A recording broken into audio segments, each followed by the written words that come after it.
Hello guys, the depth queen स्वागत करती है अपने डार्क डेप्थ वर्ल्ड में।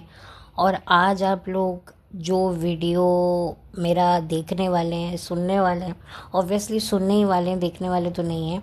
वो किस बारे में होगा वो आपको थंबनेल से पता चल ही गया होगा कि मैं कोई एक बार फिर से आप लोगों के सामने कोई ऐसा शो लेकर आई हूँ जो डेफिनेटली वाकई देखने लायक होगा और तारीफ़ करके देखने लायक होगा। और ये कौन सा शो है, क्या शो है, तो चलिए आइए इसके बारे में बात करते हैं। तो डेफिनेटली मैं जो शो लेकर आई हूँ वो मुझे खुद मिला एक दूरदर्शन सह्याद्री नाम के यूट्यूब चैनल पर। और वहाँ पर मुझे प्लेलिस्ट दिखी जिसमें सिर्फ़ और सिर्फ 10 एपिसोड्स थे इस सीरियल के। और इस सीरियल का नाम है एक सपना।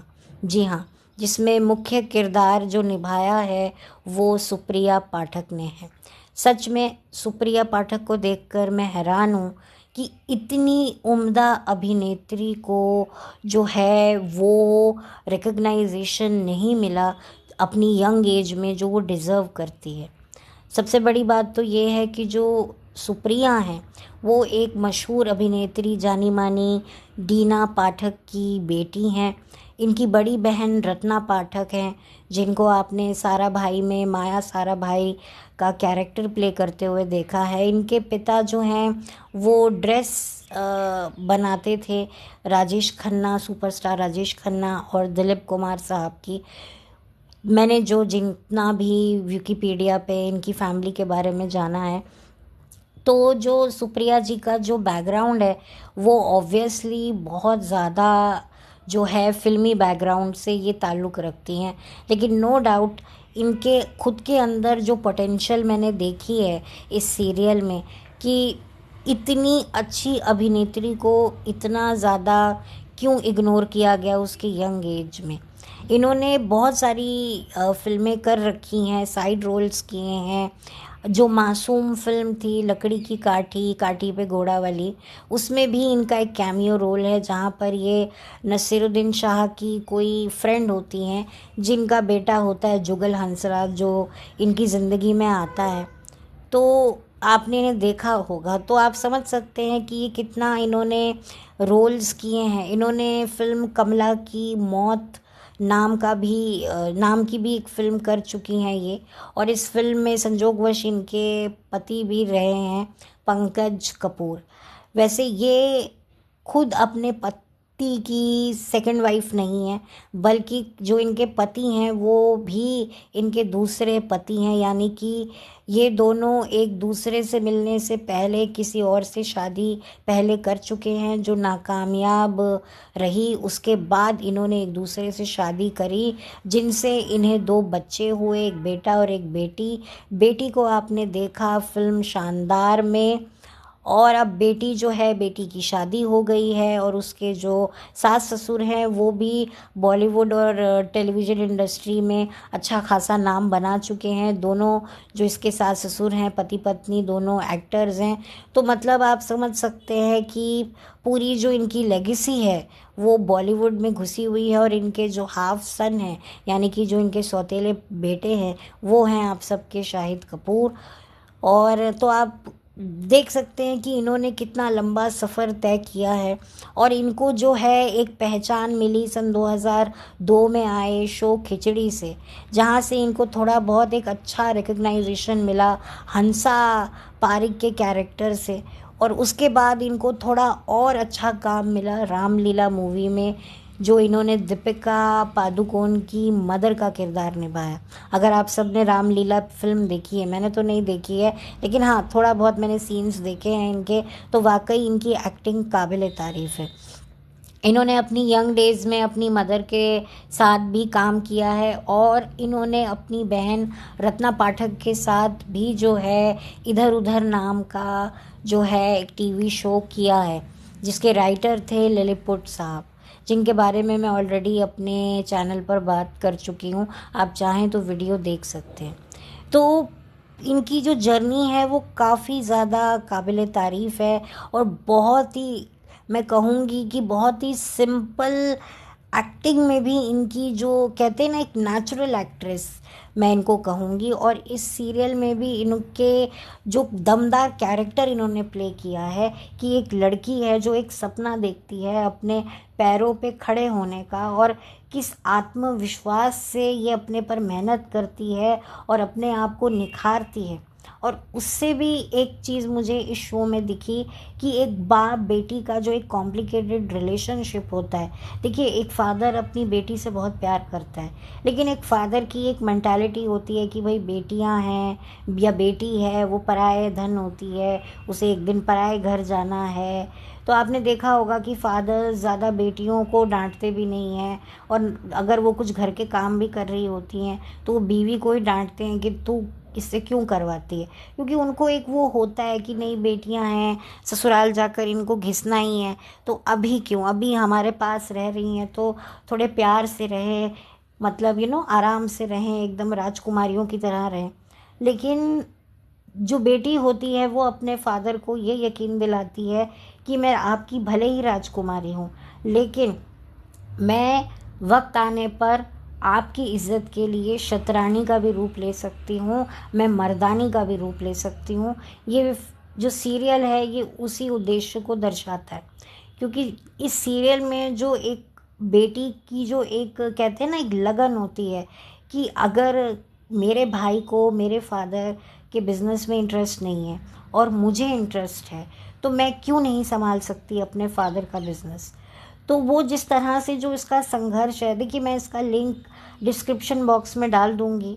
मैं आप लोगों का मज़ा ख़राब नहीं करना चाहती हूँ इस शो पूरी कहानी डिस्क्लोज़ करके, लेकिन डेफ़िनेटली मैं थोड़ा सा अगर और उदाहरण देना चाहूँ तो जो दिल धड़कने दो मूवी थी उसमें भी जो अनिल कपूर होता है वो रणवीर सिंह को अपनी गद्दी सौंपना चाहता है बिज़नेस की, लेकिन वही वाली बात है कि वो पलट के अपनी बेटी की तरफ, प्रियंका चोपड़ा की तरफ नहीं देखता कि उसका दिमाग मेरे जैसा है, वो मेरी तरह बिजनेस करना जानती है, भले ही उसकी शादी हो गई है तो क्या हुआ, क्यों ना वो मेरा बिजनेस संभाले। तो यहाँ पर भी कुछ ऐसी ही कहानी है, और मैं देखकर इतनी ज़्यादा शॉक्ड हुई कि उस ज़माने में भी इस तरह की चीज़ें चलती थी। ये शो जो है मुझे लगता है इसके बारे में मेरे पास तो कोई ऐसी कोई पर्सनल इन्फॉर्मेशन नहीं है कि ये शो कौन से एरा में आया था, लेकिन जहाँ तक मुझे लगता है ये लेट 80s या अर्ली 90s के दौरान ही आया था। और इसमें जो सुप्रिया पाठक के जो भाई बनते हैं, मैं उनको देखकर भी काफ़ी शॉक्ड हुई, क्योंकि वो टेलीविज़न और मराठी फिल्मों के बड़े फेमस एक्टर हैं। सचिन केलकर के शायद उनका नाम है, जिनको आप केबीसी मराठी का जो केबीसी है उसको भी होस्ट करते हुए देख चुके हैं। और तब्बू के साथ एक फिल्म आई थी अस्तित्व करके, उसमें ये तब्बू के हस्बैंड का भी रोल निभा चुके हैं। तो मैंने उनको बड़ा यंग उनका वर्जन देखा, क्योंकि अब तक तो मैंने उनको जो है एक एक अलग पर्सनैलिटी में देखा, बट यहाँ मैंने उनका यंग वर्जन देखा तो मैं समझ गई कि ये शो काफ़ी पुराना है। और पर इसकी कहानी जब आप देखेंगे तो आपको लगेगा ही नहीं कि आप इतने पुरानी कहानी देख रहे हैं, आपको लग रहा है कि भाई लगेगा कि ये आज की ही कहानी है। तो ये मुझे देखकर बड़ा ही अच्छा लगा। और जो भाई बहन का जो एक अनकंडीशनल सपोर्ट रहता है, वो एक दूसरे को ही सपोर्ट नहीं करते, एक दूसरे के ड्रीम्स को भी सपोर्ट करते हैं। भाई ये जानता है कि मुझे बिज़नेस में कोई इंटरेस्ट नहीं है, लेकिन मेरी बहन बिज़नेस करना चाहती है तो मैं क्यों ना उसे सपोर्ट करूं। और उधर बहन भी अपने भाई को सपोर्ट करती है कि इसे पेंटर बनना है, इसे आर्टिस्ट बनना है, तो ठीक है, इनको नहीं करना है बिज़नेस, कोई बात नहीं, जो मेरे भाई का दिल चाहता है वो करे। तो यहाँ जो एक भाई बहन का जो एक बॉन्ड होता है वो मुझे देखकर बहुत ही अच्छा लगा, जो एक सपोर्ट होता है वो बहुत ही अच्छा लगा। और वो जो एक मदर की जो एक बेबसी होती है कि एक तरफ पति एक तरफ बच्चे, मैं किसकी तरफ जाऊं, वो बहुत ही मुझे कॉमन लगा। मुझे लगता है हर हाउसवाइफ की यही स्टोरी होती है। और जो एक फ़ादर का जो एक होता है कि भाई मैं एक फ़ादर हूँ, एज अ फ़ादर क्या मैं अपने बच्चों के लिए कुछ गलत सोचता हूँ, क्या एज अ फ़ादर मैं अपने बच्चों से कुछ एक्सपेक्ट नहीं कर सकता, या एज अ फ़ादर मैं अपने बच्चों के भविष्य का मुझे सोचने का कोई हक नहीं है। तो ये सारे सवालों के जवाब जो हैं फादर को इस पूरी कहानी में भी मिल जाते हैं, और हमें भी जो है इस कहानी को देखकर अपनी ज़िंदगी की अधूरी कहानियों को पूरा करने का जो है रास्ता मुझे लगता है मिल जाएगा कि अगर हम ये शो देखेंगे। क्योंकि आज भी जो है घरों में यही झगड़े चल रहे हैं, जहाँ बेटियां पढ़ना चाहती हैं, कुछ करना चाहती हैं, या लड़के हैं उनको अपने फादर का बिजनेस नहीं संभालना है, वो कुछ और करना चाहते हैं। फादर कहता है अच्छा ठीक है तुम ये करके एक्सपीरियंस लेकर वापस आ जाओ, तो वहाँ भी बहुत बड़ा स्ट्रेस हो जाता है कि भाई एक बेटा नहीं करना चाहता है, वो अपने फादर को ना मना कर पाता है, वो कोशिश करता है अपने फादर की बिज़नेस को समझने की, लेकिन वो नहीं कर पाता है क्योंकि उसका उस तरीके का टेक्निकल डिज़ाइन नहीं होता, टेक्निकल माइंड सॉरी नहीं होता। तो इस वजह से जो है वो नहीं समझ पाता है और फादर का जो गुस्सा है निकलता है कि भाई ये कैसा निकम्मा बेटा है, मैं इतनी कम उम्र में जब इसकी उम्र का था तब मैंने अपने बिज़नेस को कहाँ से कहाँ पहुँचा दिया, और ये मेरी उम्र से भी आधा होकर ये बिज़नेस का भी नहीं समझ पा रहा है, कोई बिज़नेस की लैंग्वेज कोई अंडरस्टैंड नहीं कर रहा है। ये मेरा ही बेटा है, ये कैसे हो सकता है, मेरा बेटा है तो इसको ये करना ही पड़ेगा। ये चीज़ें मैंने देखी हैं और आज भी मैं देखती हूँ, और मुझे ये सीरियल बहुत अच्छा लगा।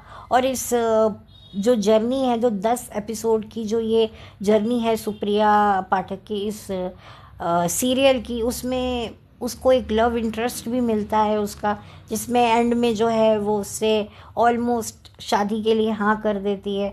और यहाँ पर भी यही चीज़ दर्शाई गई है कि एक लड़की उसी मर्द के पीछे जाती है जो उसकी कदर नहीं बल्कि उसके टैलेंट की कदर करता है। जो लड़कियां होती हैं, जो देखिए प्यार मोहब्बत केयर प्रोटेक्शन वो अपनी जगह होती है, लेकिन जो एक मर्द जो अपनी वाइफ के जो करियर ओरिएंटेड नेचर को अंडरस्टैंड करता है, उसके ड्रीम्स को अंडरस्टैंड करता है, ये अगेन वही मैं दिल धड़कने दो का उदाहरण देना चाहूँगी, जहाँ फरहान अख्तर ये बोलता है प्रियंका चोपड़ा को कि मुझे पता है कि तुमने अपना बिजनेस शुरू करने के लिए तुमने अपने गहने बेच दिए, and I am very proud about it, मैं इसके लिए बहुत प्राउड हूँ तुम पर, I am very proud of you. तो वो ये सुनकर ही जो है वो कहती है कि नहीं मैं अपने पति को छोड़ दूंगी। मतलब इतने साल वो अपने पति के साथ रही है, लेकिन एक बार भी उसके पति ने उसकी उस मेहनत को अप्रिशिएट नहीं किया। ठीक है, वो हस्बैंड कहता है मैंने परमिशन दी, बात यहाँ परमिशन की ठीक है, आप सपोर्ट करते हो, आप अपनी वाइफ को अलाउ करते हो, लेकिन अलाउ करना और साथ ही साथ आप अगर अपनी वाइफ के एफर्ट्स को अप्रिशिएट करना शुरू कर देंगे तो डेफिनेटली वो औरत आप पर अपना सब कुछ न्यौछावर करने को तैयार हो जाएगी। और यही औरतों की सबसे बड़ी कमज़ोरी होती है। पहले होता था कि भाई खूबसूरती की तारीफ़ कर दी औरत की तो वो फ्लैट हो जाती थी, लेकिन जो करियर ओरिएंटेड लड़कियां होती हैं, जो जेन्युइन किस्म की लड़कियां होती हैं ना, वो चाहती हैं कि हम ऐसे मर्द का हाथ थामें जो हमारे टैलेंट की कदर करे, हमारे जो सपने हैं उसको पूरा करने के लिए जो हम जी जान मेहनत कर रहे हैं वो उसको अंडरस्टैंड करे। तो ये मैंने जब ये देखा तो मुझे लगा कि उस ज़माने में आज के ज़माने की सोच दिखाई है। वो 80s मतलब लेट 80s या अर्ली 90s का दौर था, और आज 2024 है और 2024 भी एक तरीके से ख़त्म होने को आ रहा है।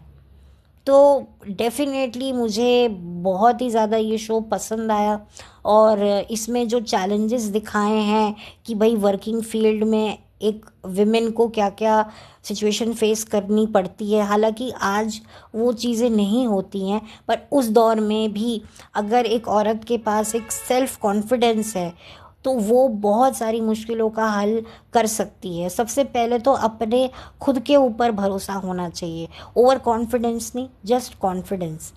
अपने आप को कैरी करना, अपने आप को चार मर्दों के बीच में रहकर संभालना, ये बहुत बड़ी एक एक कला होती है। तो आपको बहुत अच्छा लगेगा ये शो देखकर, आपको बहुत अच्छा फील होगा। और किस तरह से जो है जब एक फादर को ज़रूरत होती है अपनी बेटी की, तो वो किस तरीके से अपने फादर की भी जी जान से सेवा करती है, संभालती है। मतलब जो एक बेटी होती है वो एक आगे जाकर माँ का रूप लेकर अपने पिता को जो संभालती है, क्योंकि बहुत इसमें 10 एपिसोड्स में आपको बहुत सारे ट्विस्ट एंड टर्न भी दिखेंगे। तो मैं तो आपको ज़रूर रेकमेंड करूँगी कि आप ये शो देखें। और आप लोग जो कुछ अच्छा देखना चाहते हैं, स्पेशली फॉर विमेंस, और मैं पेरेंट्स से भी ये बात कहना चाहूँगी कि अगर आप अपने बच्चे को नहीं समझेंगे, उसके टैलेंट को नहीं समझेंगे, तो आपका बच्चा जो है वो आपसे दूर जाएगा, और दूर जाकर हो सकता है वो गलत लोगों के बीच में पड़ जाए और उसकी ज़िंदगी और बर्बाद हो जाए। बहुत सारे बच्चे जो हैं घर छोड़ के चले जाते हैं।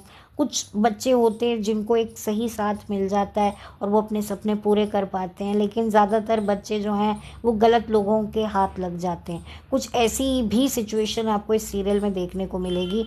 तो बजाय किसी दूसरे बाहर वाले को अपने बच्चे के चंगुल में अगर वो ना फंसने देना आप चाहते हैं, तो बेटर है आप अपने बच्चों के सपने पर भरोसा करें। तो इससे आपका बच्चा आपके सामने भी रहेगा और आपके सामने रहते हुए भी वो अपने सपने पूरे कर पाएगा। देखिए, सामने रहने का मतलब ये होता है कि हाँ, अगर आप उसको सपोर्ट कर रहे हैं तो वो आपको हर एक चीज़ डिटेल अपनी बताएगा कि मैं ये कर रहा हूँ। लेकिन अगर आप ये भी नहीं है कि भाई आप उसकी हर एक डिसीजन में आप एक्सपेक्ट करें या उससे पूछें या उसको ये करने की कोशिश करें कि नहीं नहीं ऐसा नहीं है, वो भी सिचुएशन ख़राब हो जाती है। हर चीज़ नॉर्मैलिटी में ही सही लगती है। तो ये बैलेंस आपको देखने को मिलेगा।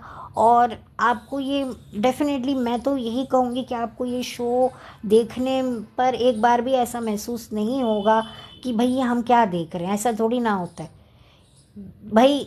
आप लोग ने ऐसे सीरियल्स को कहाँ से कहाँ तक पहुँचा दिया जिनकी कहानियाँ 8-8 साल तक वहीं पर एक ही सिचुएशन में अटकी रहती थी। कहाँ कहाँ से बच्चे निकल निकल के आ रहे हैं, कौन कौन सी नई नई बीवियाँ, नए नए हस्बैंड, नई नई शक्लें प्लास्टिक सर्जरी की करा करा के आ रही हैं। आप जब ऐसे शोज़ को कहाँ से कहाँ इनकी टीआरपी पहुँचा देते हैं, तो एक जेन्युइन शो के लिए तो आप कर सकते हैं। और आज के टाइम में हमें जेन्युइन कहानियाँ चाहिए जो हमें नहीं मिलेंगी।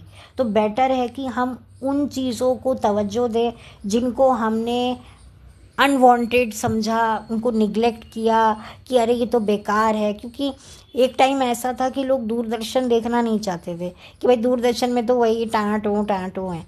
लेकिन लॉकडाउन के दौरान सबको दूरदर्शन की जो है कद्र पता चली है। तो मैं भी उनमें से एक हूँ, मैं कोई पीछे नहीं हूँ। तो इसीलिए मैंने ये डिसाइड किया कि मुझे जब जब कोई अच्छा कुछ मुझे देखने को मिलेगा तो मैं आप लोगों के साथ ज़रूर शेयर करूँगी। और इसीलिए जो है मैं इस शो को देख रही थी और इसीलिए मैंने कोई वीडियो भी बनाया नहीं। मुझे लगा कि मैं जो है अब इसे पूरा ही देख करके इसका रिव्यू करूँगी, क्योंकि 1-2 एपिसोड देखने के बाद मैं रिव्यू करने लग जाऊँ वो सही नहीं होगा। क्योंकि आगे हो सकता है मुझे भी शो ना पसंद आए। इसलिए पूरे इसके 10 एपिसोड मैंने देखे हैं और बहुत पसंद किया है। और सुप्रिया जी को मैं कहूँगी कि बहुत अच्छी एक्ट्रेस हैं और मैं चाहूँगी कि वो आगे अपने करियर में और भी अच्छे रोल करें और वो बहुत डिज़र्व करती हैं अच्छा काम। और बस मैं और तो ज़्यादा वीडियो को लंबा करूँगी नहीं। और जाते जाते wishing you a very very very happy Diwali. खुश रहिए, स्वस्थ रहिए, अपना ख्याल रखिए, फेस्टिवल को एंजॉय कीजिए। एंड बस थैंक यू सो मच। और प्लीज़ मेरे चैनल को लाइक कीजिए। और अगर कोई वीडियो आपको अच्छा लगता है, आपको लगता है कि ये कोई अच्छी चीज़ है, हमें किसी और के साथ भी ये शेयर करना चाहिए, तो ज़रूर शेयर कीजिए। मैं माइंड बिल्कुल नहीं करूँगी। तो चलती हूँ, लौट कर मिलती हूँ। Have a blessed day, bye.